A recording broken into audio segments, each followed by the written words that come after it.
You coming, Max? It's 2:05 a.m. We got stuff we gotta do. Come on. Have another episode to record after this, too. I don't even know if you're there. You're not even talking to me. Alright, I'm just gonna... Hi, everyone. Welcome to the Rewriters Room here on the Red Greens Network. I'm your host, Connor. I have no idea where Max is this time, but whatever. We're just gonna start without him. There you are. You gonna say anything? Where were you? Nothing. No talking like that. Introduce yourself. Introduce yourself. Welcome. Oh shit, brewskis. Brewskis for the boyskis. I needed to clear my throat, sorry. I am not doing that again.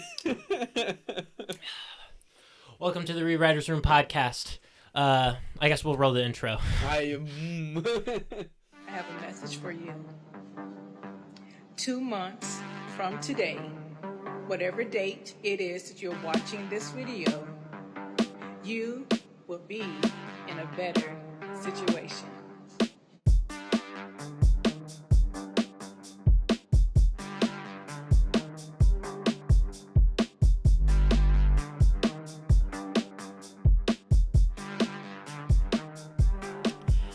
Ready?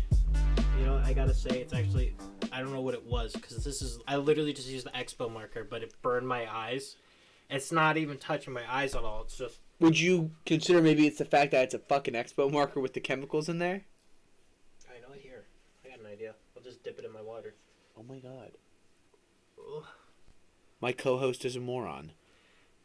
Anything for the bit. So welcome to the Rewriters Room podcast. I already did this. Introduce yourself only. I already did this bit. Hi, welcome to the Rewriters Room. I'm your host Max, I'm your host, Connor. and today the episode is about It's about us. us, not us. It's about us. It's about us. It's about us. not us. Us. It's about us. Us. The And titular us. us. And us. Max, take my hand. This episode is about us. Oh god, we could Oh, not wow. get. Are my eyes still? Did it like just stain on? No, it's off now. Is it like all off? It's all off, yeah. Yeah, let me It's see. just so funny. So, again, we have the the audio first take version. you didn't know I was doing that, No, right? I had no idea you were going to turn around with that, and that was the funniest thing to me. Because I was like, I snuck the marker in my pocket, and I was like, I'm just gonna turn So- around and have like darkened circles around my eyes, even though That's they didn't really even look funny. that well. But and then- no, that was a good bit. Because you originally came to me when we were going to do this episode, you're like, Connor, I got the outfit. And then I was like, what? And you go, You're dressed in the same outfit as the Tethered from us. Yeah. And it's so good. And for anyone who's listening audio only, you should really. I know this happens. I think every time there's like an audio podcast, people at one point or another say, "Oh, you got to watch the video version for this because this one was good." This is only funny if you watch the video. So If you are not watching the video, you will not get the bit at all with... and we're not going to explain it to you. we're not until you give us the fucking view. The few vague things that we said is all you'll get from us. Anyways, so this episode is about us, but It's about us. He's uh, not taking my hand. oh, sorry. No, it's too late. You lost out on my love, and that's okay. I can move on. Anyway, this episode is about Us, the movie by Jordan Peele, the follow-up to his, honestly, critical and financial success, Get Out. And arguably one of my favorite horror movies from, that was what, 2018? 2017? My eyes are reacting to the chemicals inside the marker. Maybe not the best bit to do. You know what's funny? I didn't see Get Out till after I saw Us. Really? So when it originally came out, I think it was my brother was watching it, Mm-hmm. and I walked in at like the last act. Yeah. From spoiler alert for Get Out, I guess. When the brother dies, Yes. like from there on, I watched it, and because I didn't know what it was at first. I knew loosely what it was. I didn't know what it was about. So I watched it from there to the ending, and then I was kind of like, oh, I should watch this whole movie, and then I just never did. And then I watched Us, It's also one of those things where it's like, oh, I got the ending spoiled for me, so it's not high up on my watch list anymore, which isn't a good thing to do because I'm very much of the mindset where if something's gets spoiled for you, you should still be able to enjoy the piece, especially as someone who wants to interact with and make movies. You should be able to consume all media, even if you have like insider knowledge on parts of it, because that's part of the industry, I guess. But it just fell. I fell behind on watching it because of that, and then I watched the movie Us, and then I was like, okay, I gotta watch Get Out, and then I watched Get Out, and it was great. And I know you and I had talked a little bit about this movie and Get Out as well.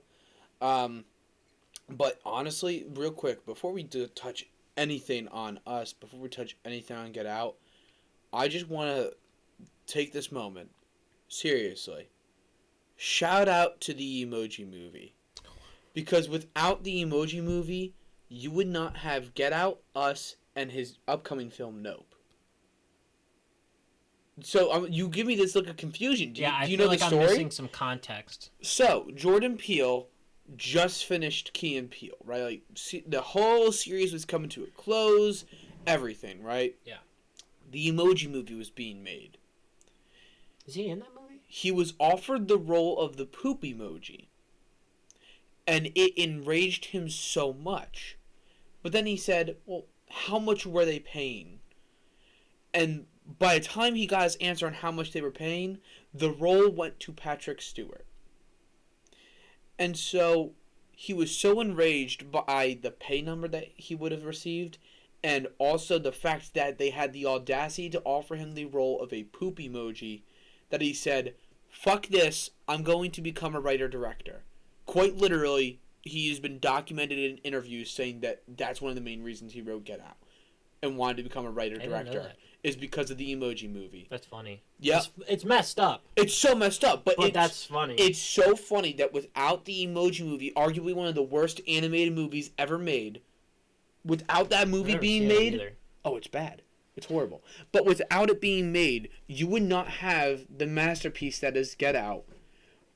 A personal favorite horror movie in Us, which I think is criminally underrated because everyone likes to compare it to Get Out. But they're two separate movies. Two completely different movies. And honestly, I think what he does in Get Out and Us is incredible. And I'm so excited for Nope. And I know you and I had talked about it a little bit with the one trailer giving away absolutely nothing about the movie. And that was one of my favorite things about this promotion for his new movie. Yeah, I know. After I watched the first trailer, I was like, wow, I got nothing out of what this is going to be. I'm excited for it. And now I know more trailers have come out, and I refuse to watch any of them because I kind of just want to keep this ambiguity. I can speak. To what is there? Because I'm afraid that I feel like that's happened a lot, where the first trailer reveals absolutely nothing, but then going forward, like I think a really really good trailer that showed a lot, but told you absolutely nothing at the same time was the trailer for 10 Cloverfield Lane. Yeah. Do you remember that? Oh, I remember that trailer. And I love that movie. Good movie. It's yeah, it gave me a similar trailer vibe to that, where it's just kind of like you're seeing a lot of interaction and things going on that it feels like a lot should be being revealed to you, but you have absolutely no idea what the movie's about. Yeah. And I think those are the best types of trailers. And honestly, I think Jordan Peele, at least with his first two movies, and if Nope is anything like his first two movies, it could honestly solidify him as a horror legend. He's already like making a name for himself in horror between Us and Get Out, which he wrote and directed. He was executive producer and also a co-writer on the new Candyman movie that came out in 2021. And honestly, I actually really like that movie. There's something else he was a producer on that was like a kind of horror thing. He did the Twilight Zone, the reboot. Yeah, he helped for a with the little Twilight bit. Zone He thing. was the host and producer on that. Wasn't his name somehow attached to that movie Ma with Octavia Spencer? Yes. I think he was the producer on that. He was a producer on that as well. I think he was a producer. Yep. But honestly, it's so fascinating to see him go from this comedy that was Key and Peele, the type of comedy that they did too. He also did a movie with Keanu. I love that movie so much. What a silly, stupid movie. It's such a silly, stupid movie, and furthermore, Stupid in a good way, the by the goddamn way. poster got me every time. Yeah. With the cat, like, dressed in, like, all the streetwear and stuff. That was the funniest poster to me, and I love that movie so much. It's a fun movie. Which, it's crazy that he helped, I think him and Keegan wrote that movie, so Yeah. the fact that he went from writing Keanu to Get Out is crazy. It's also weird, one thing that I don't know, kind of think about, but also fear, is it felt like people kind of typecasted him as a comedy guy, but now it feels like people are doing the opposite and typecasting him as a horror guy. And it's weird because he can pull off both. I mean, even in Us, the comedy it's there.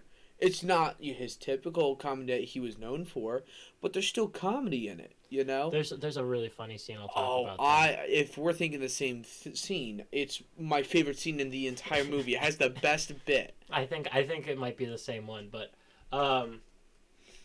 yeah, I don't know. I think he did a great thing with Get Out. Us was also really good. I'm excited to see what happens with Nope. I wonder what is it going to be about? Well, I think one of the things that's very interesting with Us, and I want to touch on some of his his themes in these movies real quick before we get into our whole, rewriters part of Us and really start breaking down exactly what did we like and not like out of this movie, right? Mm-hmm. I think what's interesting is Get Out, both these movies, both Us and Get Out, both have a very big hyper focus on the horror of living as a black person in America. And now I know you and I can't speak on this at all because, I mean, skin colors over here were white as shit.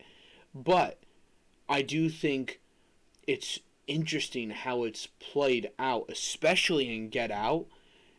It's so surreal, but also hyper realistic.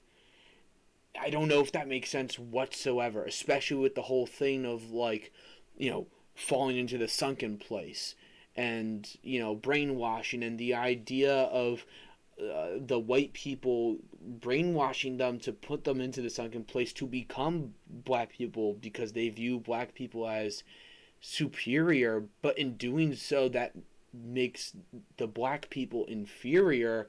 It's such a weird way to present the concept, but it's so ingenious and brilliant. It's like the idea of a lot of people look at racism as like, oh, if you're racist, you're racist, but there's sometimes when people try to get so anti-racist, they then become racist. Exactly, where it's so weird, all the praise, like, oh, how fast can you run? Like, that whole scene when they were doing all that stuff, at, like, what was it, like, the appraisal almost in Get Out? That was the weirdest thing to me. I was so uncomfortable watching that, and I think that's good. Yeah. It's good if you can be uncomfortable watching that, because especially that whole scene, that's made for someone like you and me, I think. Yeah. You know what I mean? Also, we're supposed to feel uncomfortable watching that, and I think that's good. Also, I know Jordan Peele said, he said something at one point in an interview where he was like, there's been a bunch of people where they'll be like, oh my god, I've said something like that. Like one of the characters will say something in the movie Get Out where they're like, people will be like, oh my god, I said something like that, and then they like realize they're like, oh. Yeah. I couldn't really personally relate to any of the white characters, which I feel happy about, but no, that's good. I have seen and I know people who remind me of those characters, so yeah, it's just not good. Yeah, it's very uncomfortable, but what's more interesting though, I'm sorry, go ahead. I was just gonna say, connecting this with kind of Us. Yeah.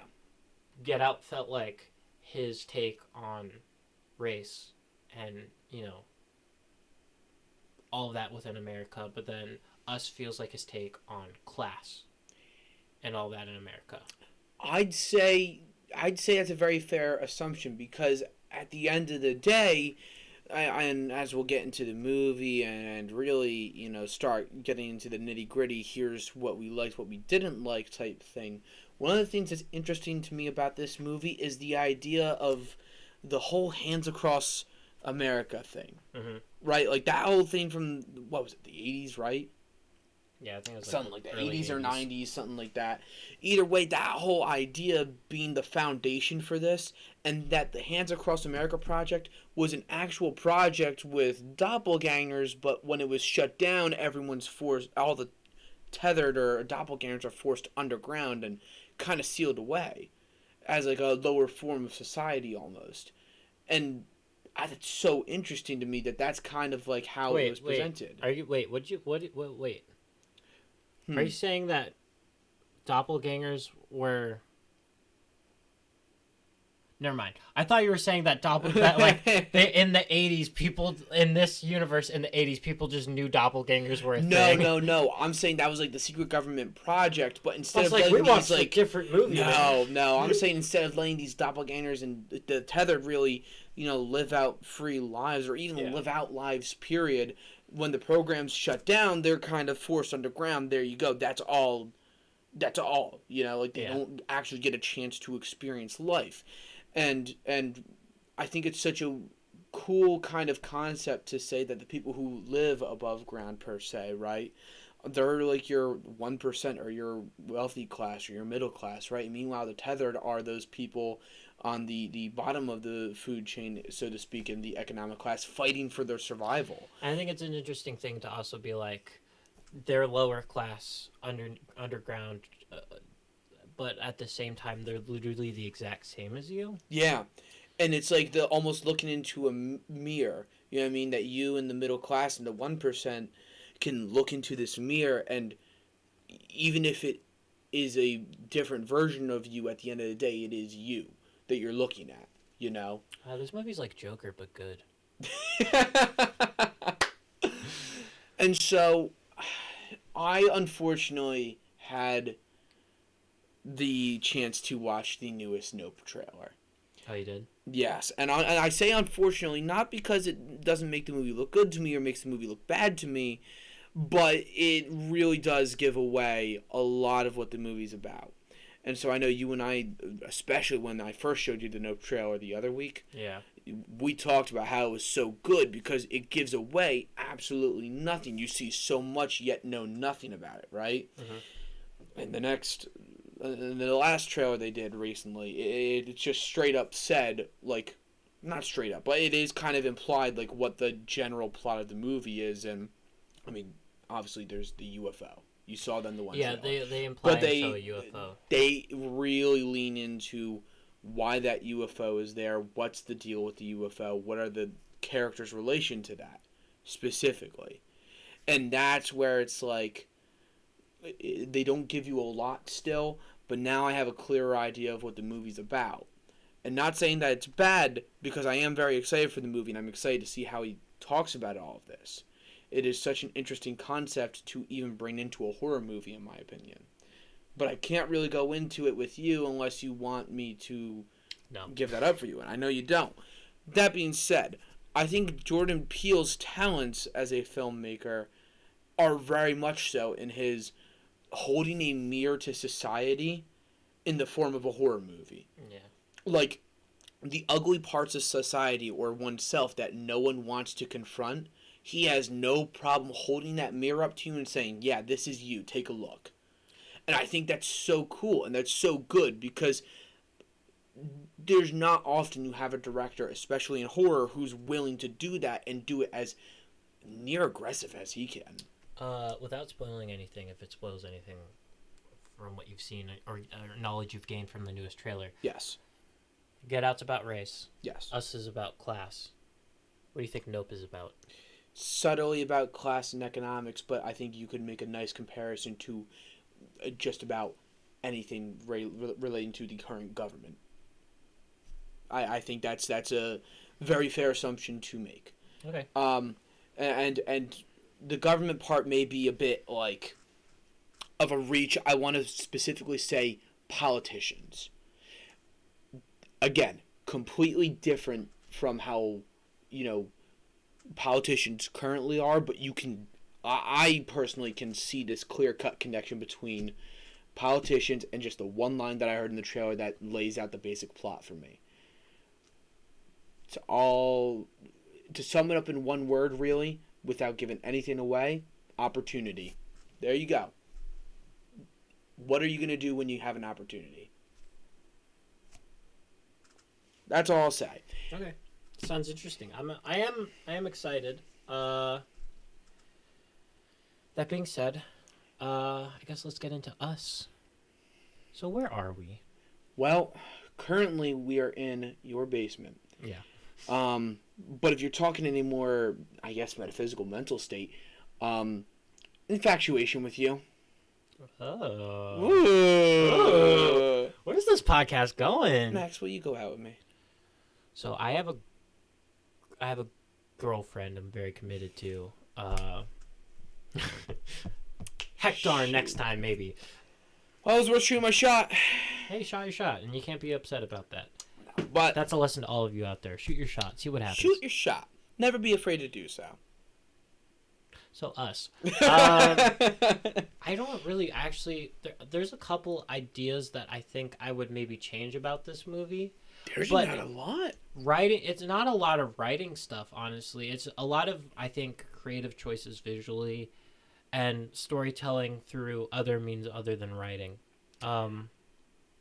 Here's the one thing that I will say. I know we are doing our recordings here for our first couple episodes, and I know one of the ones that sticks out to me is with Thor, specifically Ragnarok. We talked about how a lot of the humor in that movie just... Not a lot of it, but a good chunk of it just felt like it shouldn't belong. It doesn't fit, it right? kind of makes the scene drop dead. I gotta be honest. This is one of my first things about this movie. The humor in this movie is fucking phenomenal. Top tier great. I want to get into the scene that you and I were both talking about real quick. Oh, yeah. Okay, so the funny scene is if it's when they're talking about their KD ratios, right? Really? That's what I was talking about. That's not what I was talking about. The funniest thing ever to me in this movie is when the son Jason just like quietly says like to himself, he's like, "I killed Kitty."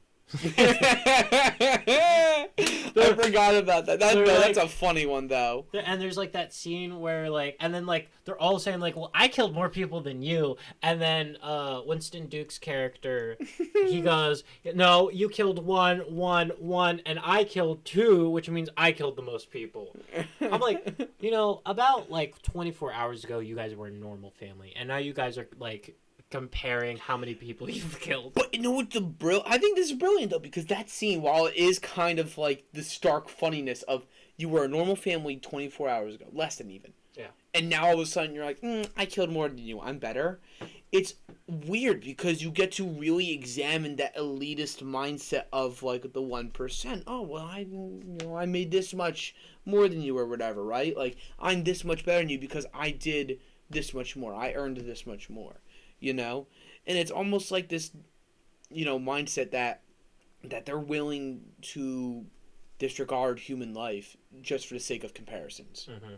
And that's a very interesting thing where you can find the comedy in that and bring it out, but in a completely different way through your metaphor. I think that's like one of the things this movie does brilliantly is its comedy is not always just like, oh, ha ha ha. Like, there's also deeper layers to it. Mm-hmm. It genuinely is so cool.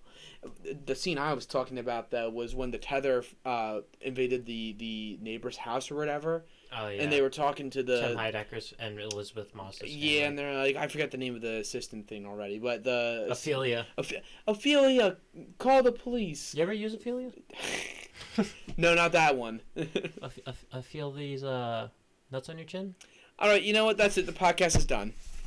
But no, that whole Ophelia scene with Ophelia, call the police, yeah. And then she goes, "Plain fuck the police." I don't know why. It is a pretty stupid joke thinking about it. I just love the idea that even the assistant doesn't listen to them. The all smart assistant. Yeah, the like Siri-esque thing. I like it though in the sense that like I wrote down, where was it? Yeah.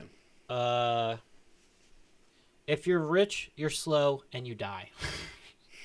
And that's the point. It's like, Yeah. the main family kind of sits there and like they're more middle class and they kind of sit there and they like think about it and they're like, all right, let's use some street smart and some book smart that we both like have.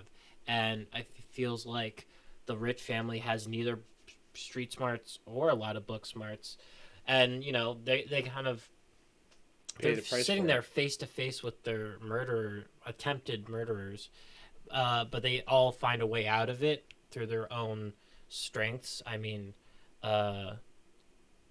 Winston Duke's character uses his literal physical strength against himself, and then Lupita Nyong'o's character uses kind of like her just talking to her and distracting her, like through wordplay and whatnot. And then the daughter uses running because she's a runner, and they kind of establish that early on. And then what is it? She says use one of your tricks to her son Jason. So like Also, they all use their strengths to get out of their own thing. The rich family has absolutely nothing, so they get murked immediately. Exactly. And I also want to say, I think you as a production designer dude and set dresser dude and basically just a nice like art dude to have on sets in any sort of productions, please tell me you appreciate the costume design in this movie, specifically for the tethered.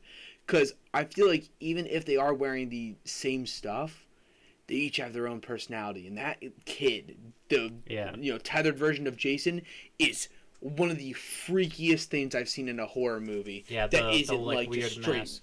That was there was freaky. Two production design type things I actually made notes of that I was like, oh, I would change this. Really? I'll get into it in a little bit. I'm interested to hear that because that's like, I love picking your brain specifically on production design. One's minor. I'll get into the design. thing because it's about the sun. The minor thing is, I get it's a Wolfman mask. Yeah. It looks too much like Chewbacca. I get it. And I was like, I think I get you're going like with a little callback to a horror movie and whatnot. Yeah. And it's a Wolfman mask, but like when I first saw this movie, I was like, is he wearing a Chewbacca mask? So it's a little distracting to me personally. I don't know if that's how you felt or how, if you felt like that, sound off in the comments below. But I don't know.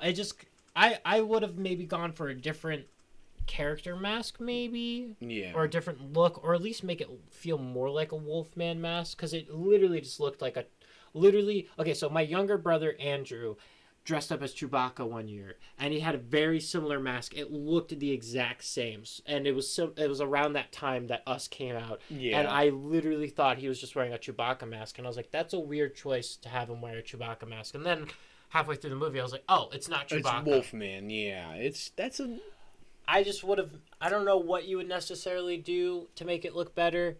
Maybe make it more black and white, because it comes from the Universal Monsters time and era where there were black and white movies, and it's that older vibe. So maybe if you made it black and white, I wouldn't make that connection with the brownish hair of Chewbacca. It's just a little nitpicky thing. It's all I could think about when I first saw the movie. But yeah, going back to the rich family dying real quick, the whole Ophelia thing, it's a funny joke, but it also shows that they're reliant on others and other things to protect and help them, because they've kind of become soft in their luxury, and the technology that they rely upon so much has failed. And I think that's a kind of cool connection that you made there, because even like going into like the spoiler alert end of the movie type thing, right? Turn away if you haven't seen the movie. But it's been out for like 3 years now. You should have seen it by now. Also, why are you watching a show about Us if you haven't seen the movie Us? He's got a point. I'll drink to that one, man. I'll drink to that one. But no, my big thing really is, I think it's interesting that even in the middle class, where they have the street smarts and they have the book smarts and everything, right? Even then, it can't entirely save them. You know what I mean? Yeah. In the sense of the big twist at the end, where you find out that the tethered version of I forget the main character's name. Adelaide or something. It starts with an A. I'm just gonna. I just say Lupita because I like that actress. I'll just say Lupita too then. I like But the Winston, tethered Duke, and version- Lapita, so I just in all my Yeah. notes I wrote out Winston or Lapita.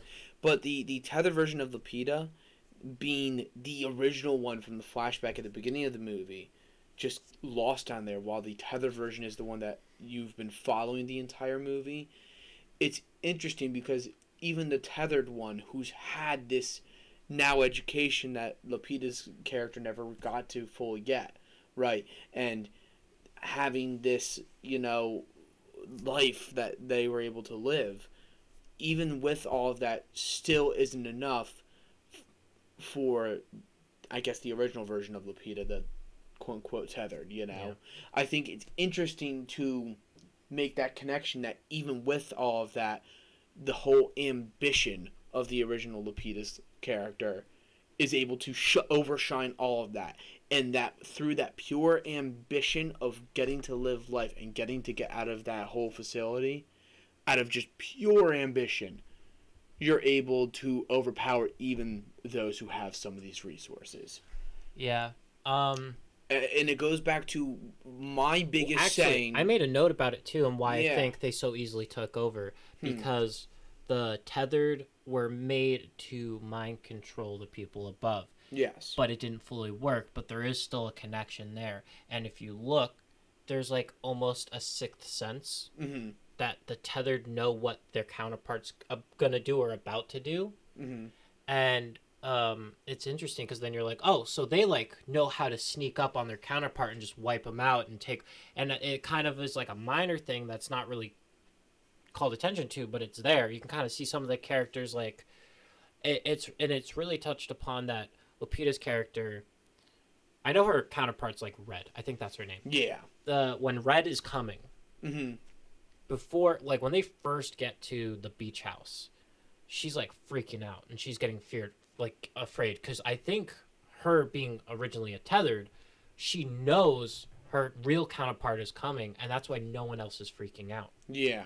And so I think it's like a cool little foreshadowing that she's like, oh god, we gotta like, and she's like afraid. And one thing that I was kind of like, oh, she's afraid of reflections, Mm-hmm. because when she looks at, like, when she thinks about herself in dancing in front of the mirror, Yeah. she didn't like it because she thought of her, like, her real self coming to take her place. Yeah.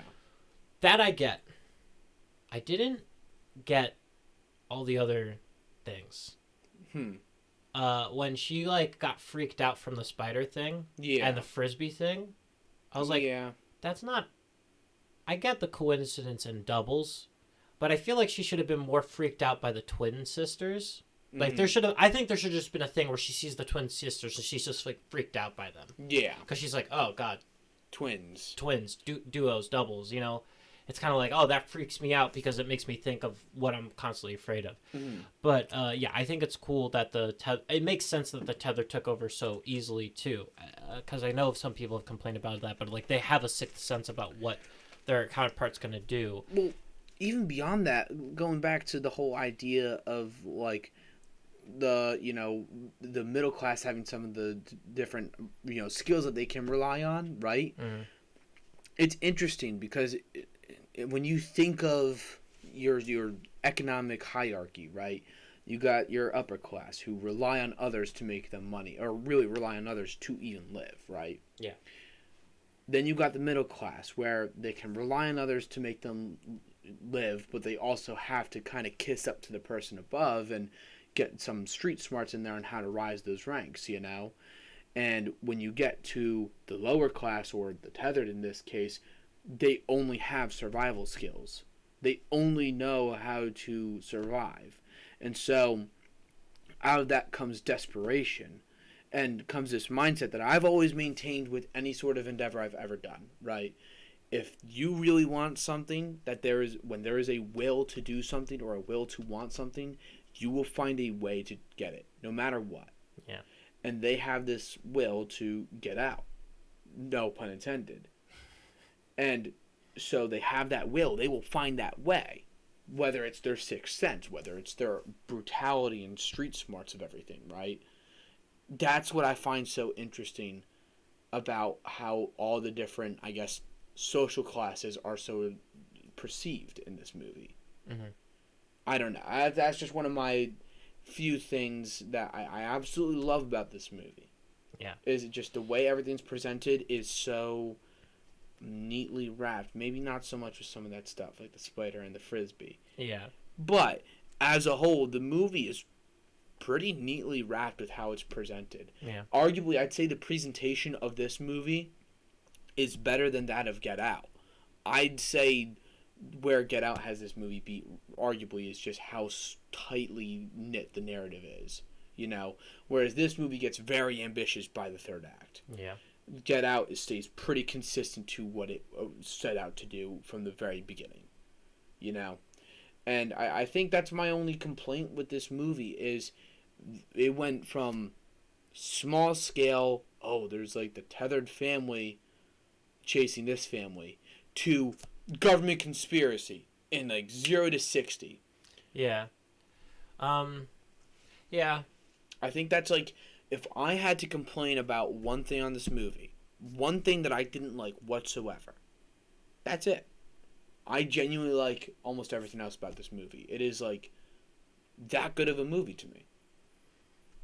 Yeah. I think when I first saw this movie, I had I didn't know what it was about, in the sense that I knew that there's an opposing family that looked exactly like the main family, but that's all I knew. Yeah. I had no idea about all the other stuff, which is why I don't want to know anything about Nope, because I want it to be similar to when I first saw Us. I had no idea what was coming. Yeah.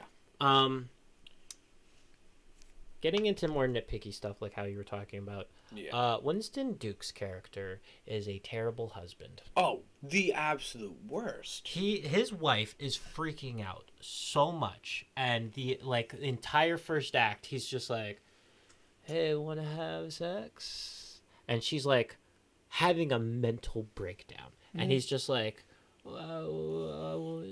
like, yeah. Not even remotely close to trying to play it off. Like, he is just not a good dude. She's also like overly terrified of the beach, and he's like, "Come on, let's just go to the beach." It's like, I think you should be more concerned as to why is your wife so afraid of the beach. Yeah. Furthermore, you guys had 2 kids together, right? Yeah. How do you not know she hates the beach until now? Yeah. That's like a minor plot hole type thing, like where it was like, have you guys? But wait, how do you not know she doesn't like the beach if you've been to this beach house before? That's like, I really have to Santa sit Monica down Beach? and think about why does that happen. You know, like, as a whole, when I'm watching the movie, I can forgive that. Yeah. Like, that is textbook nitpicky of, well, how are you only just finding out your wife Yeah, doesn't that's one like of the those beach? things where it's like, if you did that with every movie, you would never enjoy any movie. Exactly. That one I'm not like upset about. I wrote down, "There's a family in our driveway." What a line! I gotta be honest, that line is so raw. They're just talking, and she's like, "I'm afraid something bad's gonna happen." He's like, "Nothing bad's gonna happen. There's a family in our driveway." Like, that's just so cool. I don't It's like, know. I'm gonna go. I'm gonna run off into the darkness and never be seen again. I'm just gonna leave. Like, if that happened to me, I'd just be like, you know what? I'm done. I think I'll just fall on the scissors myself. Yeah, right? Like, she knows what's worse for her. She knows what's coming. Yeah. Like, her family's just like her son's just like, there's a family in our driveway. She's like, Huh? I'm gonna die. Yeah, right? Also, I gotta say, Winston Duke's character, also, when he first confronted the family, just he pulls out the baseball bat, stereotypical dad action. Oh, yeah. Pulls out the baseball bat in the most dad fashion. Y'all want to get crazy? We can get crazy. Yeah. I love stereotypical dad stuff in any form of media. I mean, I was even showing you earlier the Instagram reels from that dude Joe Roth and his dad content. I find the stereotypical dad I will stuff say, so he's funny. the funniest dad. He's such a Oh, dad. he's so dad, like it's I don't even crazy care funny. that he dabbed. I think it's perfect No, that his character it fucking dabbed. fits because that's stuff that even my dad does. My dad will find out about any type of internet trend and instantly ask me what it is, and I'll explain it to him, and then he'll do it and abuse it to embarrass me and my siblings. Yeah. And it is the best. My mom does that nonstop. So Oh, I love it. I eat that stuff up. it was great. So I loved his much. character. I said, I wrote here, I know that they are shadow people, but we are turning to murder really quick. Oh, very quickly. Like, I think it's funny how quickly and this is going back to earlier, they're like, oh, we killed Winston Duke's character in self-defense, and then they get to Tim Heidecker and Elizabeth Moss's character's house, and they're just like, we're just gonna kill these 4 people. They do it so quickly. They're just like, we have to. Yeah. Which, like, you do.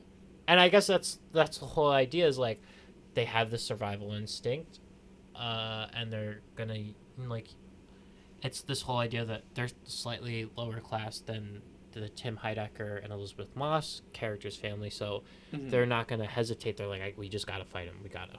Yeah. And I just the whole I killed Kitty kills me. It's but, so good. Such a good line. So here's a I'm gonna point this out. This is a nitpicky thing before the bigger thing. Oh, tell me about why it. did only Lupita get out to confront Pluto? Pluto is the tethered child. Yeah. Jason's tethered, right? So they're driving. Yeah, they're driving, and they stop because he lit a car in front of them on fire. I gotta say though, that is one of the most raw scenes in every trailer in that movie. This is the scene where he like walks. Yeah. Oh my god. I make a point about this though, where I kind of say cold. It doesn't make sense. Oh, it doesn't, but it looks so cold, so I But can forgive it. I said, why did only she get out?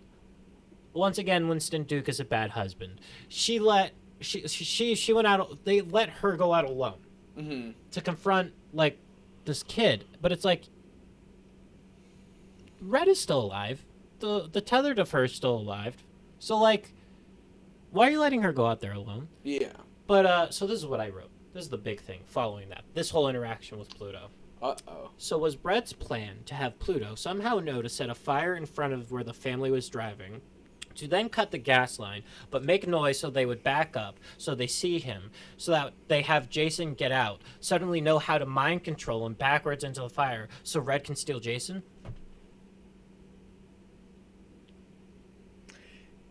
Yeah, but it looked so cool. At first my mindset was, oh, well, I was like, maybe the plan wasn't necessarily they would back up when he's cutting the gas line. Maybe his whole idea was he just wanted to set the car on fire.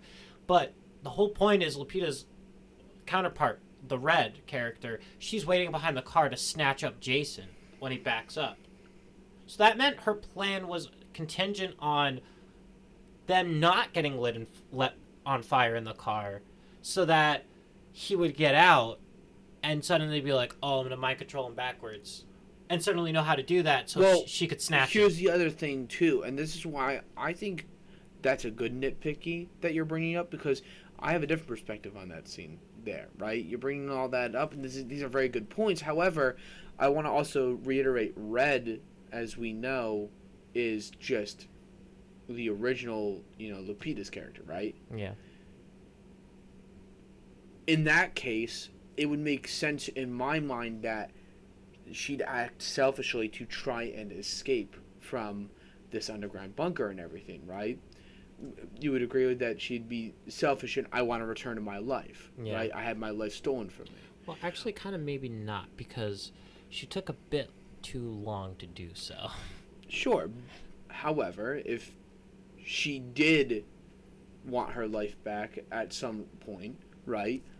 I think whatever means necessary, you would want that life back, I think there's a sense of urgency and almost selfishness to want to get back to her old life where she would be willing to do anything, right? And the best way I can describe why I think that is I try to put myself into her character's shoes, right? I, at a very young age, had my entire life snatched away from me, right? Yeah, I'd be fucking bitter. I'd be salty. I'd want that shit back, Yeah. So, putting myself into that mindset, I fully think it makes sense that she would make a plan as weirdly contingent as that, because I feel like she'd even say to, Pluto, like, yeah, like, don't cut the brakes, don't, set the car on fire, I fully believe that. And I fully believe that she would be willing to sacrifice the tethered no matter what to get back to her old life, to get back to what she really feels she's deserved and had tucked away from under her. That actually plays into a whole thing, too, that I want to get into, but, and I don't doubt any of that. It's just the type It's of... so convoluted. It's very convoluted. And I the whole get thing. that, but I don't think it's like... I fully think she would be willing to do stuff like that and fully make sure stuff And like you could that also happens. say, oh, the plan was she wanted to just make them get out of the car and cause confusion with the fire, and she was hoping for a chance to steal Jason, and it just so happened to be that way. Sure. But it just, when I watched it, I was just kind of like, what's going on here? Yeah, weirdly, so many dominoes that need to fall into place for that to even happen. So getting into the ending, this was the other thing I was going to talk about with the design and ideas of the characters. When she's getting into the end and she's talking about, like, oh, what happened, and you get to see not just, like, the beginning again when she was young, walking through the carnival, but you see the tethered down below. This is where I think the biggest logic leap has to happen, because they establish stuff that I would not have done, and it's a really weird thing, but I think if you change this thing, it makes this a lot more palatable. That I don't know why they were wearing the same clothes. So when they're up top, you see, like, she's wearing the same yellow shirt, and then she gets the Thriller shirt, and then she's wearing the Thriller shirt down below as well. So, like, where are they getting all of those clothes down below? And then it makes me think, okay, so then why does that carnival guy also have, like, that extra Thriller shirt? But then, like, everyone else doesn't necessarily have all the other props and items that they were interacting with up above. And then you start to think, like, okay, so then, but is there, like, a lot of copies of things down below? But then why are they only eating rabbits? But they have they're able to produce clothing. But then also, then it just makes me think of the logic of it all. And then I go, okay, so then these are people who are visiting the California beach. So for people who live in, like, the Midwest or, like, East Coast, and they're visiting the West Coast, how does that work? Do they just run really fast across the country? Oh, shit, they're going to the other coast. That whole sequence kind of makes it illogical. Like, the part, like, there's that part where they're, like, showing the rides, and they're, like, on the roller coaster, and the people are like, whoa. I don't know if I would have had them all stacked up in the same positioning, or, like, there's, like, that thing where they're on the spinning cups or whatever, and then you see them spinning in a room. Yeah. I'm like, I don't know if I would have them doing that movement, and this is more of, I guess, a directing choice. Yeah. And a choreography choice, but I probably would have just had them reacting to what's happening above, but not actually sitting in the same spots. Physical location. Because it made it a little bit like, I get what you're going for, but it made it like, this doesn't make sense. Yeah. And the big thing is the clothing. I don't think it makes sense that they're wearing the exact same clothing, because where does that clothing come from? What I would have had is they just are always wearing the jumpsuits, because it also makes sense that if this is a government-run secret thing... That car was loud as shit. Car just fucking zoomed by. If it's a government-run facility and everything, it would make sense that they would just give them a one-size-fits-all type jumpsuit thing. They don't have to worry about clothing these like zombie people. And why would they? Why would they care about, like, making the perfect copy of clothing? Unless you wanted to say, oh, well, they want to mind control people. Maybe they also want them to look the same so they could replace them without anybody knowing. But that kind of adds in a whole new idea. I just personally would have made the choice to have every character's costume that is a tethered always have been wearing the red jumpsuit. And then I like the idea of when they come up from the sewers, that the characters kind of keep taking objects from their real counterpart. There's the like homeless guy who has the 1111 sign. He takes his jacket. And then Winston Duke's character, his tether takes his glasses. And then Kitty or whatever, Elizabeth Moss's character, she puts on the makeup from her real world counterpart, her tethered. So there's like this interesting, oh, well, they're all wearing these red jumpsuits, and they kind of start to take the individualism of their real life counterpart. If they were always wearing red jumpsuits, it would have made more sense why they were looking for that individualism and wanted to take that individualism back. Mm-hmm. And I feel like having the clothing is just that. This is probably the biggest gripe I have of the whole movie, and it's, I think, a missed opportunity for what I would have had and would have been a cool costume piece is when the whole ballerina dance happens, and you see the flash between, like, the young Lupita character, both above and below, and like on stage dancing, and then the hallway dancing in front of all the tethered. Yeah. I think it would have been really cool if up top she had this like nice pristine ballerina dress, and then down below she has a makeshift cut up dress from the red jumpsuits. It's like a homemade sewn together one that was cut up from the scissors that they all have. And I think that would have just been a really cool visual to just have this like makeshift ballerina dress that was like kind of crappily sewn and stitched together and cut apart. Because, you know, she's like, I think 14 or whatever they said in the movie at that time, by the time that dance happens. And I feel like that was just like a big missed opportunity that would have been cooler. That would have, there's a lot of ways to do storytelling. There's obviously writing, but every department for a movie in the making of a movie can help tell that story further through the choices they make. And I think a lot of really interesting storytelling comes through the characters' presentation visually through their clothing. And if they had the jumpsuits the entire time, I think it would have added so much more to the Tethered's characters. I think that's also interesting that you bring up, because I do think that's something that not a lot of people fully realize in film, is that every department as a whole really does their own to tell this story, whether it's, even if it's something as technical or as by the books as like audio, like I do, right? But even then, you have to make choices on what sounds you record, from which angle you record. What is the perspective of what you're hearing? Do you want to make, and also, because, you know, there can be overlap with the audio recorder can help with the sound mixing and sound design.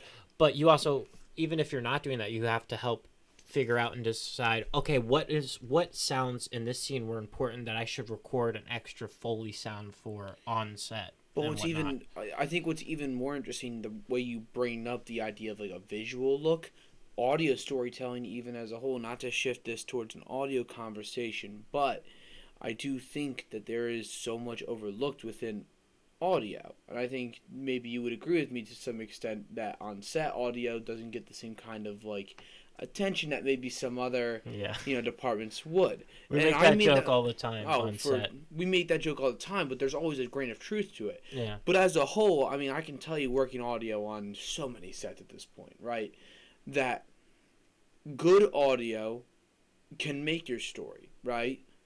However, just because there's bad audio doesn't mean it breaks your story. I mean, I could get audio takes that maybe aren't as clean, right? And for something like The Lighthouse, for instance, yeah, it would work.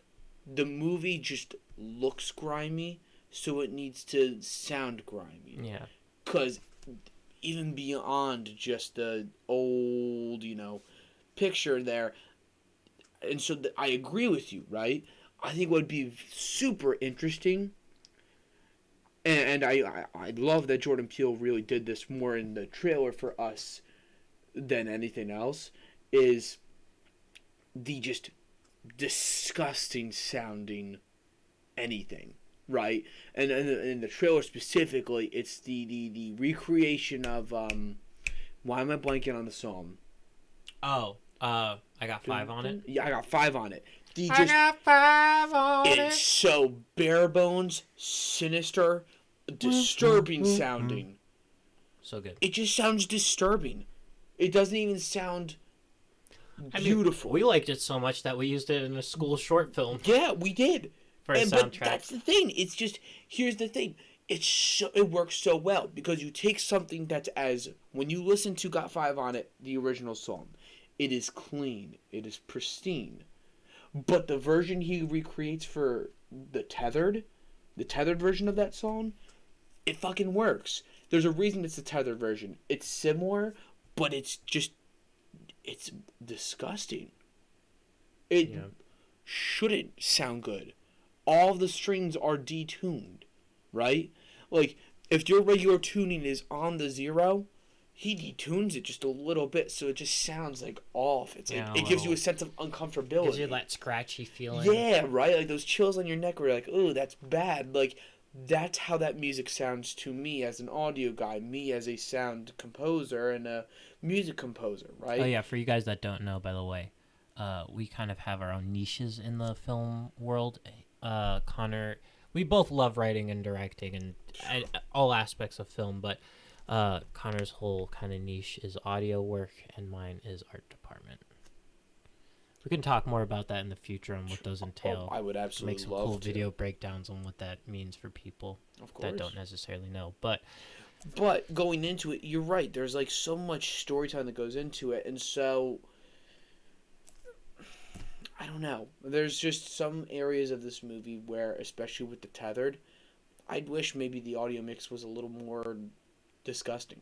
Yeah, and you know, you had the cool, I am noticing disgusting something takes too. with the voice that they did, like your intro. Once or whatever she says. That's so cool to me, right? But even when Oh, you're also, EQing it, you try to make it sound clean and all I can remember, somewhat intelligible. No, give me the there's subtitles. Destroy it. There's that one sound that happens when Lupita stabs herself at the end with the fire poker. That is such a gross sound. Do you know what I'm talking about? Oh, yeah, it's like so gooey and wet sounding. Oh, my God. I remember watching it but you the also first hear time like the hearing sound it, of I was bones like, cracking. I was like, ooh, yeah, I was like, I want it. I mean, it was good, and I don't want it in a good way, but I was like, oh, gross. Yeah. Yeah. And you know what? I'm kind of noticing, I think a lot of people gave Jordan Peele some grief for this movie, but I don't want to point fingers, but it feels like not all, but some of the downfalls came from things that aren't the writer-director's choice. And I feel like a lot of people, maybe people who aren't necessarily big into the film world or know a whole lot of the behind the scenes on it, might say, well, wouldn't a writer-director have like the control to tell them to do it differently? You would hope, and you would think, but not really. When you are not the one financing it as a writer, as a director, and you have your producer sitting here paying your goddamn movie, sorry, you as the director are not in charge. Your producers, and furthermore, your executive producers are the ones that you answer to. Yeah. Those guys answer directly to the studio. Yeah, so basically what I'm saying is it's not Jordan Peele's fault that parts of this movie fell apart, but it might be a little bit. We have no idea, really, per se. I wasn't on the movie, so... I don't know how much of it was him or how much of it was those Jordan, hire producers. Jordan Peele, please. I'll do anything for you. I love you. So yeah, I guess that's kind of it for, I guess, my thoughts on Us.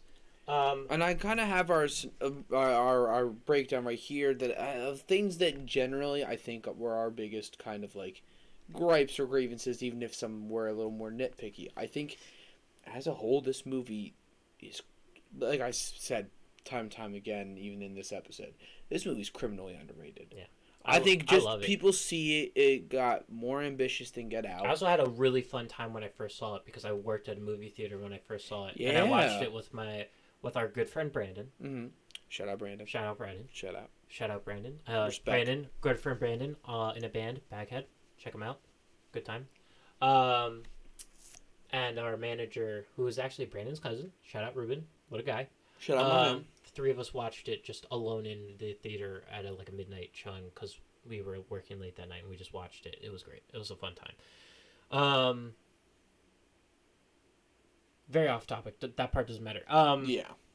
But I had a fun time watching it with them. It's if you know what, this movie feels a little bit more like and not to say this in a bad sense, it feels a little bit more popcorn movie. Yeah. Than Get Out. But Get Out made me wrong with that. Get Out was like something to think about, and I felt affected by it. Yeah. Us did the same, but also I was like, this was fun.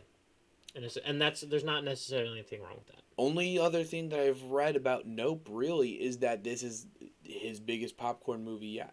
Oh, okay. That's interesting. He wrote this at a time when he said it was uncertain how cinema was going to continue, if it was going to be theaters or streaming services because of the COVID affections and everything. And so he wrote Nope as if I ever get to go back to a movie theater with a movie after the pandemic, this is the one. It's going to be the spectacle. Interesting. That's how he wrote Nope with it in mind. So I'm curious to see how much more spectacle he gets than us, because that ending scene of the Hands Across America, quite literally, is killer. Regardless of how the physics of it work, because if you watch that scene and you think it makes absolutely no sense with the physics, but it's so harrowing. I love and so cool. That the song, I can't pronounce it because it's a French titled song. It's like Le Fleur or whatever. Yeah. I listen to that song sometimes just for shits and giggles, because it's a great song. But it's so disturbing. It's great. That scene's so disturbing with that song playing and everyone linking Hands Across America, and kind of the thought that, like, yeah, everyone got killed. Yeah. That's so, like, harrowing, depressing, just disgusting. Yet there's some weird, odd beauty within it, you know? And that's one of the things that I love about this movie, that I think is criminally underrated. And again, I think you and I both had this discussion, you know, where it's just a little too ambitious at times. Yeah. And it kind of loses its sight then with some of the stuff it sets up and this, that, the other thing. But as a whole, it's a great movie. That's funny, when I watched it on this, which has been in the middle of the table the whole time for audio listeners. I have a little DVD case that's been sitting up, but what's funny about it is I found it at Goodwill for like a couple bucks. It's a Oscar screener, and I know that you're not supposed to redistribute these, from what I know, but I didn't know a whole lot about Oscar screeners other than basically if an Oscar screener is for people who vote on the Oscars. You send out a quick DVD copy in this like very simple paper thin case. Yes. That is like it's a good enough quality to watch. It's not meant to last, so it gets like crapped out really quickly. You're supposed to watch it once, and then make your consideration for the Oscars. I had not put it in until having to rewatch the movie for this. Yes. And when I watched it, there was a warning at the start that was like, do not redistribute or sell this copy of this film. This film is for award consideration only. Watch this, and immediately after watching, destroy this. And the warning of like destroy this was making me laugh, because I was like, ooh, somebody in the city of Reading is no longer part of the Academy. And listen, Goodwill, what y'all selling over there? I don't know. And it's not a good Goodwill that I went to. Yeah. Like, is it the one that we went to the one time? Yeah. Yeah. It's not a good Goodwill at all. I went in there, and there was literally like 30 Oscar screeners. No shot. I bought Us, and I bought Jojo Rabbit. There's a lot of 2019 Oscars. Unfortunately, not a Parasite one. Damn. That was the one that I was going to say. If they had that, yeah, you should have gotten that. But they had Joker. They had The Report. They had Ad Astra. They had so many more. I don't even remember them all. But there was like so many, and I was there with our good friend Dominic. Shout out Dominic. And he bought Once Upon a Time in Hollywood and Ad Astra, and maybe The Report. I don't know. I have to ask him. But we saw these and we're like, why are these here? Yeah. Who in the city of Reading is a part of the Academy? It was so funny. That's so funny. Okay. So this last part I want to do is something that I'm going to call You Just Got Letterboxed. Where I want to start doing this because if anyone hasn't used the app Letterboxd, it's basically social media for cinephiles. You can log movies, rate movies, and post reviews on them. And I screenshotted some of my favorite reviews for Us. So many good ones. Usually the best ones are people who don't like the movie. Oh, those... if y'all want not serious reviews, Letterboxd is amazing. I have found nothing but great things on there. You never find, like, if you want actual reviews, you can go there for that. If you want reviews of people who are pissed, you will find gems. My favorite angry one that I saw was, I'll do a shout out to the user, by user Blessmas? Blessmas? Blessmas? By user Blessmas. Shout out Blessmas. A rating of 2.5 stars out of 5. In all caps, what movie did you people watch? Because for the most part, it's a majority of pretty positive things. A lot of people say, "Oh, this isn't the best movie, but I really liked it," or like there's a lot of people saying this is a masterpiece and good stuff. But this, I want to preface this. I haven't heard any of these Letterboxd reviews. This is my first time hearing these ones that he's picked out too. Is a That's reaction. golden. I just love to think he's like, what did you people watch? Like, who's you people? Yeah. 865 likes. Wow. By user K Austin Collins, pro member. Point that out. Pro member. He's a pro. He gave it no. He didn't give a star review at all. That doesn't mean no stars. He just didn't do it. He put hilarious. Don't overthink it. Correct. I agree with that. 388 likes. This review is. I think a question on all of our minds, and I'm glad Lauren. Shout out Lauren. Just Lauren? Yeah, just Lauren. Oh, all lower great. cases too. Ah. Lauren posed a great question. She gave a 5-star rating and also said she liked it. There's a liked option with movies. She said, or he or they. I don't know. I don't know Lauren. Lauren said, is it masturbating or sex if you fuck your tether? I mean, what is it? People have posed that question before. If you have sex with your quote, is it masturbating or is it sex? And the same extent Part here of with me the doesn't tether. even want to ask that goddamn question. So why is Lauren asking that? So if tethers were real, what would you do? Would you? Anyway, I'd go after yours in a heartbeat. This one was so fucking weird. This one made me laugh. 3-star review by Jordan Hoffman. They said, this one got 163 likes. I think it deserves more likes. They said, I liked it, but imagine if at the end of The Birds, a big mama bird sat down and squawked a big explanation of what you just saw. But when you had 100 follow-up questions, she just flapped her wings and flew away. Sometimes it's better to let things lie. What the fuck? It's just a longer version of hilarious. Don't overthink it.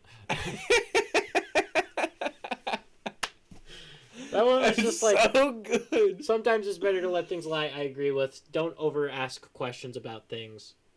We kind of touched on that earlier. That one got me. I got 2 more left. This one by Kyle Dune, also a pro member. Shout out Kyle Dune. Spelled D-U-N-N-E. Interesting one. 3 3-star review said they liked it. Lupita's son saying, "There's a family in the driveway. Oh no." And then he said, Elizabeth Moss saying, "It's vodka o'clock. Jesus fucking Christ. That's some scary shit." 158 likes. And then last but not least, from 24 Frames of Nick, a patron, gave it a 4.5-star rating. Mm-hmm. His review and comment said, them.